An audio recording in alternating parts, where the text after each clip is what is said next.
To say that I am very excited about today's show would be a massive understatement. As a lifelong fan of professional wrestling, WrestleQuest is a game that once I saw it announced earlier this year, I was immediately sold. And honestly, I think the best way to describe WrestleQuest is like when Hulk Hogan and Macho Man Randy Savage teamed up to form the Mega Powers. Like, you're talking about two different genres in video games, and they're polar opposites. Turn-based JRPGs and the intense world of professional wrestling. Two things that shouldn't be able to cross over and work, yet somehow the team at MegaCat Studios has figured out a way to do it and make the game look incredibly awesome. Although the Mega Powers eventually did implode because Hulk Hogan was horning in on Miss Elizabeth, and Macho Man doesn't like that. No, he doesn't.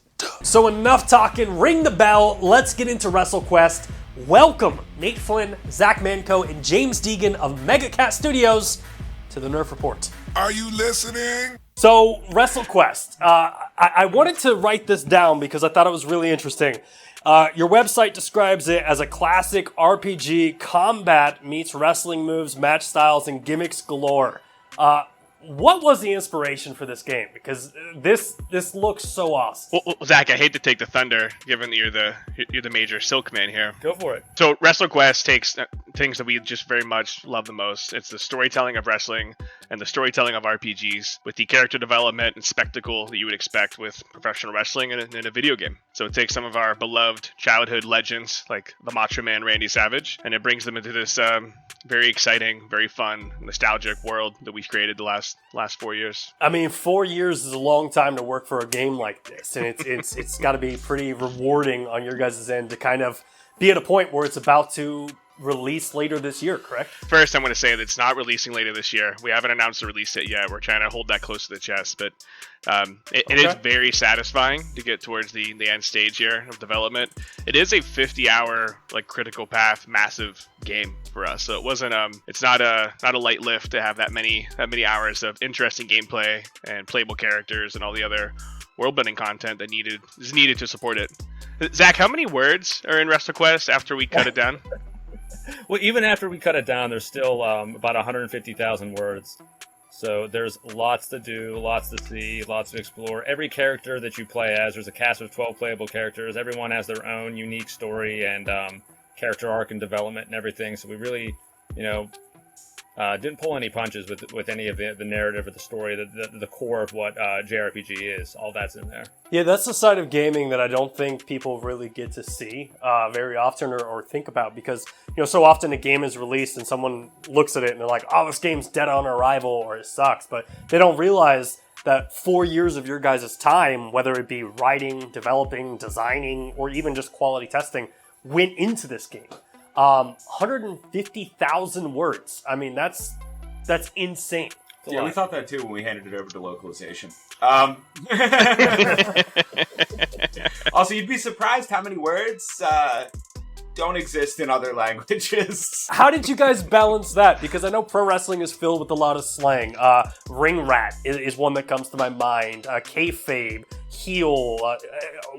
How do you translate something like that? I mean, do those words kind of translate over to other countries? I hope so. It's been an interesting journey for sure. Yeah, there's so many. And on top of that, we have our own sort of wrestle vocabulary within WrestleQuest. We've invented terms because you can only say wrestler so many times. So we have things like slam enthusiast and whatnot, and anytime we need to wrestlify any like normal object or thing, we just add slam in front of it. So there's been a lot of that. So it's definitely had some a lot of back and forth with the Lope team. The WWE doesn't allow their performers to be wrestlers. They're like, when you're in an interview, you have to be a superstar.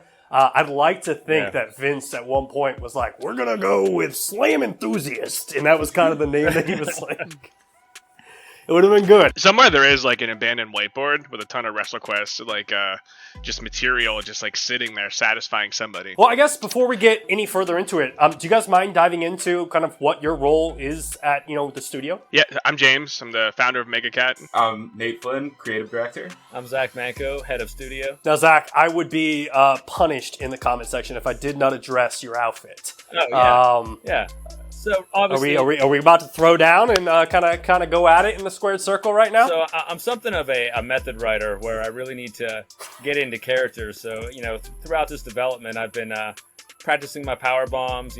Using sleeper holds to put my kids down for naps, things like that. So this is my Silk Express gear. It's my pro wrestler tag team stable that I'm a part of. So I feel like it gives me a little bit extra oomph when I'm doing interviews and whatnot. Now, are the Silk Express going to be in WrestleQuest? That's our goal. I mean, WrestleQuest has over 20 licensed wrestling legends in it. Guys like Macho Man, Andre the Giant, Jake the Snake, the Road Warriors, and I don't think I'm there yet. I need to earn my stripes before I get a place in WrestleQuest. Oh man, so I guess the Silk Express will kind of go down with like Aki Man and THQ Man from the old No Mercy days. We hate to look into the crystal ball. Under my belt. Yeah, I was gonna say I think a big focus for us is actually Zach's personal arc through the Silk Express, like where he's living and breathing and just constantly cutting promos. Every day we've been practicing. Most of us are pretty bruised up at this point, but just in time for PAX West. You wouldn't believe what the chair and table budget is for this game. It's just like way out of control. Yeah, I'm gonna subscribe to the theory that Zach just showed up one day for an interview dressed as a wrestler, and you guys were like, let's make a wrestling game. Let's go that way. It's not that far off, actually. Yeah, Zach, do you remember close. when we started WrestleQuest? Yeah, that's basically how it went down. Yeah. I want to say we were testing another game, and Zach started cutting a promo on one of our team members, and I was like, damn, he really has it going on. We should just bring this to life. You mentioned something a little earlier that was kind of interesting to me, because watching this trailer and having a little bit of a behind the scenes look into the gaming industry, licensing is a huge deal with this game. Whether it be characters, I mean, you had wrestling content creators in this game of people who are either running YouTube channels or doing podcasts being characters in this game. What type of journey was that for you? I mean, did you have to reach out to these individuals? How do you even get a hold of Coco Beware at this point? Good question. What we found out was that once you build some trust and kind of do well by one or two of the boys, they all really know each other and they're all pretty connected. So without even really having to ask, it kind of magnetizes to you once you kind of get started. And we took our core flagship folks we really wanted to have in WrestleQuest, and the rest just kind of found WrestleQuest behind the scenes. I have to imagine that there's a ton of people constantly messaging Coco Beware as an example to put him in Wrestling RPG. So it was like it was so easy for us to jump in and try to get him in the ring. Is there anybody that you wanted that was like, nah, I'm good? So we did have a few people that we signed that actually were in conflict. So they had like their own existing deals with WWE that they didn't know they had. So we had to like really go through some due diligence on their behalf. It's not uncommon for them to have just old deals and paper trails that just aren't being like actively monetized. So they kind of lose track of these things, particularly the older folks that have so many different active terms now since they've been 30 plus years career licensing out. So I have some wish list folks on the WrestleQuest radar that we're leaning into for the sequel too that have like terms that are expiring. So there's a sequel to WrestleQuest. So clearly the first game ends on a cliffhanger where it's like, we move into the new world. I wish I could say that. There's really just too many wrestlers to cover in one game. So one thing that I thought was really cool was that at the end of the day, you guys are combining two genres that have never, to my understanding, been combined. The JRPG, turn-based combat, and pro wrestling.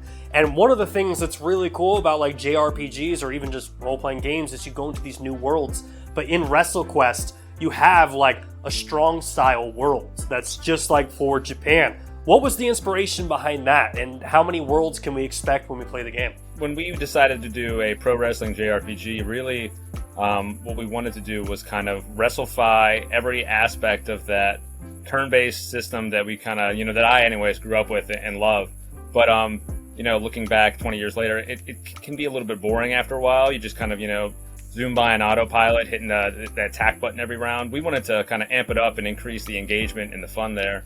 So, and wrestling was the answer. Wrestling adds so much to the combat that keeps you kind of engaged, and especially in the context of it being every battle taking place in front of a live audience, where now you have to consider, are they entertained? Are they engaged by the fight? And you have to mix up your moves and do different things to build up what's called a hype meter to get them on your side, because if you don't, your enemies get stronger and you get weaker. And from there, we just sort of, wrestlefied every aspect of the game. When you're in a dungeon, for example, there's not locked doors and keys. There's tables that block your way that you have to find someone to slam through to get through. And as we were building out the world, we really wanted to showcase as much of wrestling as we could. So, as you said, there's a strong style town area that's dedicated to, Puroresu in Japan.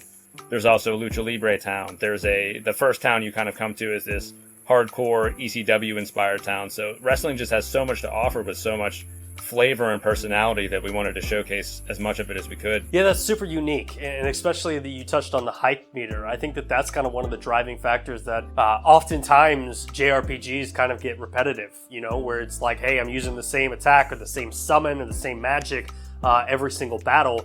Whereas with the hype meter, if you're having to switch things up and keep people entertained, that adds a brand new level to the game that I don't think, and correct me if I'm wrong here, has anybody ever included a mechanic like that before in a JRPG? I feel like if we say yes or no, the internet's gonna correct us. They know everything, man. Either answer. The internet's is wrong. just a bunch of marks, man. It's just a bunch of marks. Is a really dangerous word on the internet, man. Yeah, that is I'm true. about to ask Brian the same thing. I'm like, Brian, has this ever been interviewed before? Do you know anything about the history of I only say ever when I'm trying to get the real answer on my fake Reddit account, because someone will just find it out for you. Yeah. With pro wrestling, I know you guys have other games you want to dive into as well, and this will be my final pro wrestling question for you. We're always talking about the Mount Rushmore of pro wrestling. Like, this is who we look. I know we've got Jake the Snake, we got Andre the Giant, we got Macho Man Randy Savage. Have you guys thought about if you had to build a Mega Cat Studio wrestling Mount Rushmore, who would be on there? Well, we have discussed this, and it does exist in the game. Oh! So I don't want to spoil it.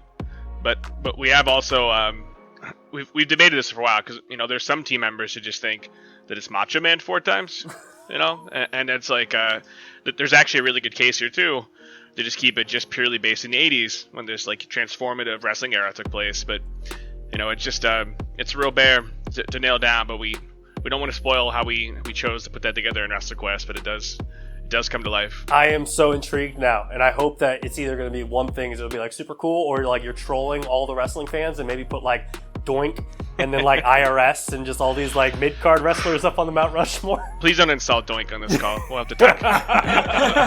Yeah, I'm getting word that I might be losing your connection on that end.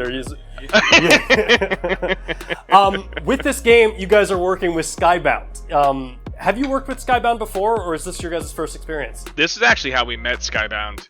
Well, actually, technically, we met Skybound on another game. They were interested in strong publishing consideration, and then when they saw WrestleQuest, they just kind of marked out. So we ended up kind of pivoting and putting all of our eggs in that basket for a while. Did you pitch it to them at a show or at a convention, or how did that all go down? So we met somebody in person at a trade show, and did the sequential digital follow-ups. I think they have 4 stages of publishing gating for creative, finance, production, marketing. So we went through all those gates and made a strong wrestle case that the world needs more wrestling mashups, and that JRPG is the perfect vehicle to bring those things together. It addresses the Skybound tenets, and I think more importantly, all the wrestling fans really need this. We're kind of doing the wrestling fans' work at this point, which is really the goal. It's definitely something that as a lifelong wrestling fan, I'm excited about, because playing the same old game every single year is rough. I like to see other things in that world. Now, for you guys, you are heading to PAX West, big convention coming up on the West Coast, and what do you got in store for fans out there? Someone who might be attending PAX, what can they look forward to seeing? Can I start by saying what you're not going to see? Because I'm pretty let down by this. So we had to cancel our Macho Man impersonator because the mask was going to muffle out his amazing impersonation. And it's just a massive letdown. We are bringing Jeff Jarrett, who's my favorite all-time wrestler. So I'm really excited to spend some time with Jeff again. He'll be there for our panel on Sunday, The History of Wrestling and Gaming. And then the Silk Express may or may not be present, just depending on how human it gets. Macho Man impressions are very interesting, because I feel like everybody's got one. It's true. Do you guys have You guys got a good, solid Macho Man impression amongst the three of you, or anybody got one? I would never discredit all the amazing machos we've met in the wild by putting my mediocre macho out there. My fiance might leave me if I disparage the macho name with my weak vocalizations. She's a strong advocate in this household of all things macho. Writing for the characters, one of the ways I got into that is watching old promos. So you spend so much time watching them, and that you just start to think in that way. So I wouldn't say that I have a good Macho Man impersonation, but his voice is always in my head. I'm hoping they take it to like a further place, like do the AI sound kit and have him go back and do like Tears for Fears songs, like really just change music a wholesale to macho brand. You got to assume that's happening soon, right? Like with all the AI technology and all the free video of like the Dusty Rhodes and the Macho Mans that are out there, that eventually that's got to be a thing, right? Where we can start getting artificial promos. Well, you see, we'll just have to see how litigious they get with it. That's the true goal of AI right there. An AI that can cut a promo and another AI. I'd watch that. That's the AI life coach that I want. Like, it's just macho telling me to get through my day. We were talking about how kind of some of the things fans can look forward to. Jeff Jarrett is going to be there. Is Jeff Jarrett in the game? Jeff Jarrett's the most important wrestler in the game next to Macho Man. He's I would say arguably he's done more for wrestling than most other wrestlers in all sides and all feds, all global wrestling reach. He's just like constantly finding interesting ways to keep that indie to pro wrestling vibe out there. Now you guys have 3 other games as well with World Champ Boxing, Ronio Sale, and Phantom Gear that will be on display at PAX West, correct? So World Championship Boxing will be on display at the Ziggurat Games booth. So we've been working on that for the last year and a half or so. It's the official sequel to like the GOAT boxing sim from the 80s. And then Ronio's Tale officially launched last Friday. It's a top performing NES game, puzzler. So think Solomon's Key, Adventures of Lolo, things like that. It really has been performed quite well. It's been pretty beloved by fans, so we're excited to finally get it out on cartridge. And then Phantom Gear is that's a long-awaited one that finally got it anchored down, and it'll be October for launch for that. Yeah, I was really impressed with kind of going through your website and seeing all the games that you guys created, and I think the total was like 33 games so far. Is that right? I think we published more than that actually for other folks, and then so I think we're topping out at like 56 games or something at this point, but all different sizes, types, platforms. So sometimes hard to know when you stop the mix when we're talking about arcade games and cartridges versus like Steam releases. So Xbox is getting into cloud gaming, Google has Stadia, Amazon has Luna. Is this something that you guys at MegaCat are kind of looking at, or is this something you're thinking about embracing in the future? I always take a look at any emerging platform. There's some really cool things about it, and it is something that's coming because the cost of the gear required to do it, to play a really high fidelity game, lowers the barrier of entry for some players. So I think that's super important, especially like growing into like areas where they have heavy tariff or tax on the goods of the hardware. So the hardware cost goes way down, and then the payment's going towards the creators. It's not going towards this like tax revenue or anything like that. It's going towards getting games made and getting games into the hands of people in different areas. So I do think that there are a lot of really good strengths on it. Is it going to be the exclusive platform ever? Probably not. But it does make a strong contribution to the gaming community. If someone wants to find out more about WrestleQuest or about your studio, where should they go? So WrestleQuest.com for WrestleQuest. Mega, MEGA, Cat Studios.com for all the other cat-based retro gaming needs. Well, gentlemen, I thank you guys so much for coming on the show this week, and wish you the best of luck, not only with this game, but everything else you guys do in the future. Have fun at PAX. And to everybody watching at home, thank you guys so much for watching. My name is Bryant. This has been the Nerf Report, and we'll see you in the next video. Thanks for watching. Hey, thanks again for checking out our channel. If you like what you saw and you want to see more content just like it, which who wouldn't, hit the subscribe button right there. And while you're down there, hit the like button. Maybe even consider becoming a Nerf Report best friend, just like the people listed down below did. In fact, don't you want to see your name there? I know I do.